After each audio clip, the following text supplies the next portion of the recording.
Jacket ఉంటది. ఇది all over work ఉన్నాయి గైస్, ప్యూర్ బనారస్ ఉంటది. బూటా ఇది వర్క్ ఉన్నాయి, ప్రింట్ లేస్ వర్క్ వచ్చి కట్ వర్క్ వచ్చిందండి. ఇంత బాగుంది. తర్వాత ఇట్లాంటి కలర్ చార్ట్ ఉన్నాయి గైస్.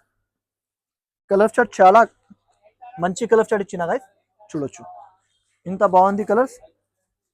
చూడండి చాలా మంచి కలర్స్ ఉన్నాయండి. ఇట్లాంటి కలర్ చార్ట్ ట్రెండింగ్ కలర్స్ ఉంటది, కొత్త వెరైటీస్ ఉంటది. ప్రైస్ కూడా అట్లాంటి ప్రైస్ కి ఇచ్చిస్తుంది. బయట 1650 ఇలాంటి 1680 రూపీస్ ప్రైస్ ఉన్నాయి. ఓన్లీ హెచ్ఎఫ్ టెక్స్టైల్స్ కి మీరు తీసుకున్నా అంటే ఓన్లీ ప్రైస్ మాత్రం 13-20 రూపీస్ కి ఇచ్చిస్తుంది. 13-20 రూపీస్, ఓన్లీ 13-20 రూపీస్ అన్న. చూడొచ్చు చాలా చాలా షాకింగ్ ప్రైసెస్ ఉన్నాయి. షాకింగ్ ప్రైసెస్ అన్న, షాకింగ్ ప్రైసెస్ కి ఇస్తుంది. తొందరగా మీరు స్క్రీన్ షాట్ పెట్టండి అండి, తొందరగా తీసుకోండి, ఎందుకంటే ఇది ఫాస్ట్ గా పోతుంది గైస్. మీరే మంచిగా కావాలి, వెరైటీస్ కావాలంటే ఫాస్ట్ గా స్క్రీన్ షాట్ చాలా బాగున్నాయండి. వెరైటీ డిజైన్ మాత్రం చాలా టాప్ ఉన్నాయి. కావాలంటే హరి ప్లస్ స్క్రీన్ షాట్ తీసుకోండి గైస్.